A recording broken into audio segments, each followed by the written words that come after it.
Lagers, Pilsners, India Pale Ales, Double IPAs, Doppelbocks, Belgian Goldens. That's right, it's all here on another round of Brewsday Tuesday. Here's Drez and Huck. It is Brewsday Tuesday, brought to you by the Cellar Restaurant and Six Pack Store.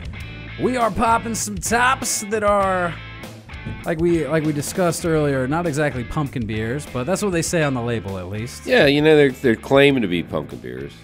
Seasonal selection here.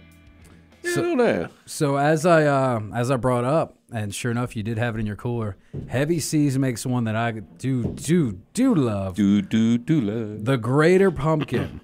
Now, the Greater Pumpkin is a big boy. It is a big boy. An imperial ale brewed with pumpkin and spices, aged in bourbon barrels. 10%.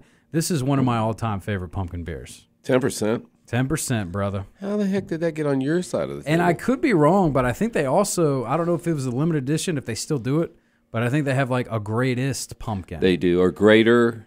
Well, this says greater. Okay, I think so maybe this is what I'm thinking of. And is there the great pumpkin? Yeah, I and don't know. There's greater pumpkin. You know how they are. I don't know. It's marketing, man. Yeah. Either way. So I got the Ale Works Brewing Company out of the seed bed of the Revolution, Williamsburg, Virginia.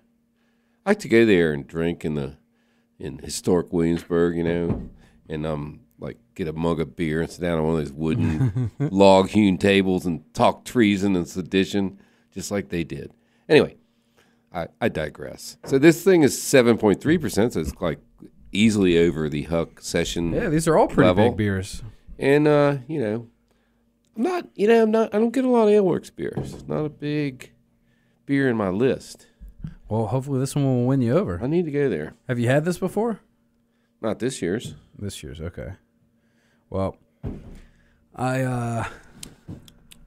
you know, after that Shafley's, though, it's hard. That Shafley was good. I did, and the tier, and then we had some Smashing Pumpkins in between there, didn't we? You like that one? On the music, yeah. I know.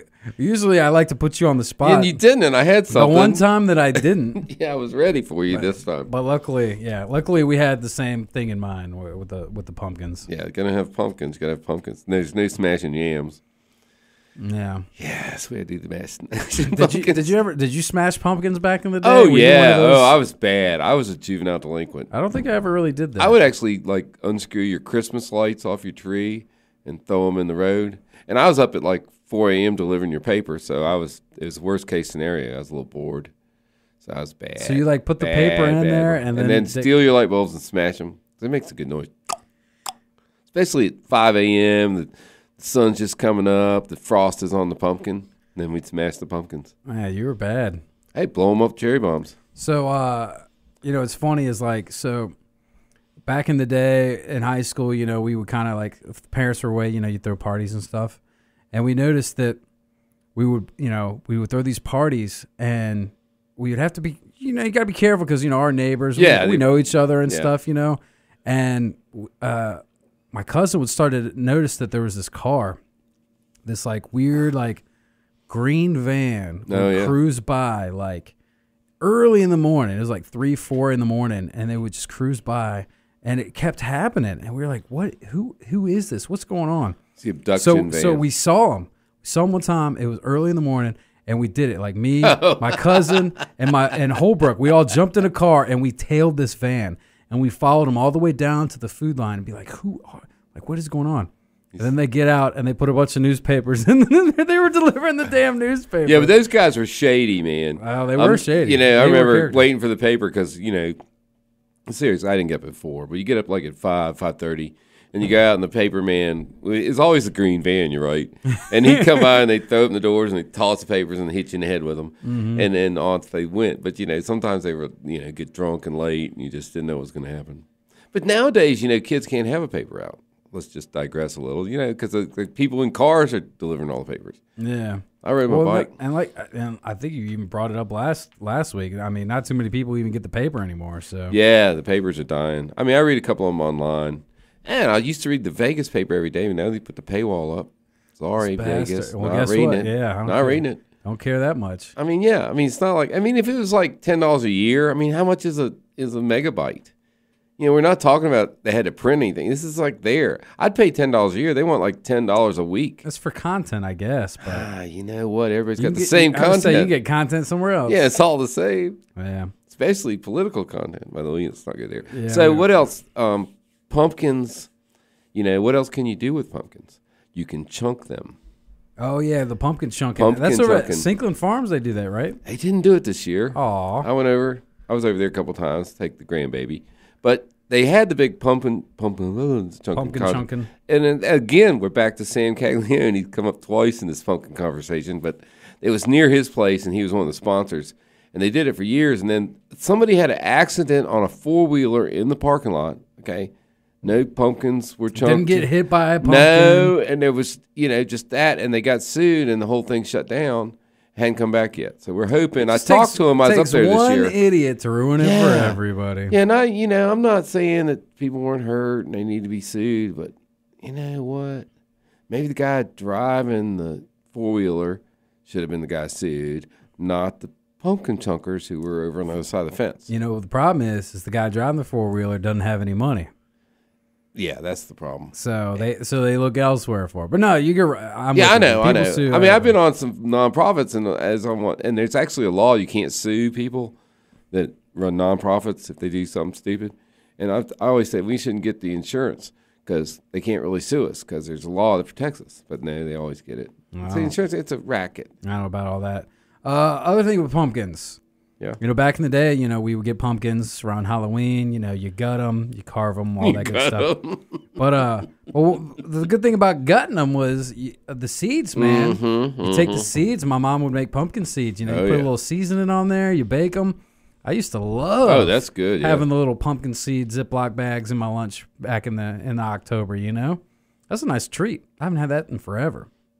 So have you ever actually cut the bottom out of pumpkin? Cut the carved eyes and mouth and put on your head? No. See, I'm not doing that in my hair, but I've seen it done. Yeah, well, people will wear a pumpkin head for Halloween and stuff. Yeah, that's what I'm saying. Yeah, never done that. How about the great pumpkin? Do you think he comes? Charlie Brown. Oh, okay. I thought you were going somewhere else with that. Does great pumpkin ever come? I don't know. Presents? No, I don't know. I don't think so. I'm gonna say no. I'll say no as well. All right. So that we went out, speaking of Sinkland Farms, went out there. They grow those pumpkins, and it's pretty cool because you know that those things like the corn maze and all is kind of semi not completely natural. But the granddaughter she's an outdoors woman, and we get there and they have all the pumpkins lined up where you get off the tractor. Obviously they're all mixed breed, so they're not grown there. Mm-hmm. But she took me down to the very bottom of the field, almost in the woods. And, there was the end of the vines, and they still were growing pumpkins down there. And they were all each kind was on their own vine. And that's the one she wanted. I was going to say, I missed that, dude. Yeah, because you go and you pick out your own pumpkin. Yeah. I haven't done that in decades. She picked out a bunch. And then we snuck some little tiny ones out. We smuggled them. And then you got them, and then you make a little... You can't gut the little ones now. I guess they're just cute as hell. They're just fun. Cute. They're so cute. All right, well, let's get back to the pumpkin beers, man. How you feeling with your the ale works over there? Are they winning you over with this one? They're not. No? Damn. But it's not horrible, but, relatively speaking, and all of life is relative. That it is. And watch out for your relatives. I'm just going to roll in here. There's no head to speak of. It's a little... yeah. And I mean these beers were bought together, kept together, so you can't say it was my storage. Yeah, that's true. Right. Okay, they were together. But it does have a nice unfiltered #unfiltered. 4.25. Wow, well that's pretty good. I'm being generous there just because it's not bad. I know I'm comparing against a really good beer. Yeah, you got a little spoiled. I went from a really good round. beer to not so good. Maybe I should. And the Greater Pumpkin, dude. I should have done them in reverse order. Yeah, this is my bread and butter, dude. Heavy Seas, our boy Hugh over there. Oh, Hugh, he's so making great. some great beer, and this is a 5, dude. The Greater Pumpkin's probably my favorite pumpkin beer. There you go. You get the pumpkin, you get the spice flavors, you get the little hint of bourbon. Putting it up at 10%. I mean, what's not to love? What does it get? I said a 5. Oh, I wasn't listening. Yeah, 5, dude. I wasn't even looking at my phone. Five alive. 5 alive. So we got like 2 5s out of this show. That's pretty good. That's pretty good. And I think our next show is going to be pretty good because, shoot, man, believe it or not, Thanksgiving already right around the corner. Coming up. So we'll do the old Thanksgiving dinner. I guess, is Whitney coming in, bringing in food? I think she is. So I forgot to ask you, like the cranberry jelly or with the whole cranberries? It's funny that topic came up earlier today. And I'm not a fan of cranberry sauce at all. Oh, okay. Well, then fair enough. So I'll get what I want. I've also just I'm obviously I tried it back in the day and was like, ugh. So maybe I need to give it another go this year. All right. So maybe I need both. Maybe we make these really cranberry margaritas. Oh well, that's kind of a thing at our household while you're cooking some turkey. I'm kind of down on that. All right, we'll talk. Good. We might have a mystery drink come in for our next. Yeah, we'll figure that out when the time comes. Huck, man, I always appreciate you coming in. Appreciate you having me. Huck from Huck's Beer Buzz. Of course, you can follow him on all the social media. That's Huck's Beer Buzz. Hit him up on Gmail, Facebook, Twitter, Instagram, wherever. All that stuff. Everywhere. It's Huck's Beer Buzz. AOL. And, of course, once again, Brewsday Tuesday brought to you by the Cellar Restaurant and Six Pack Store. We're going to take a quick break, and we'll get back to the tunes right here on 105.3 The Bear. Stick around.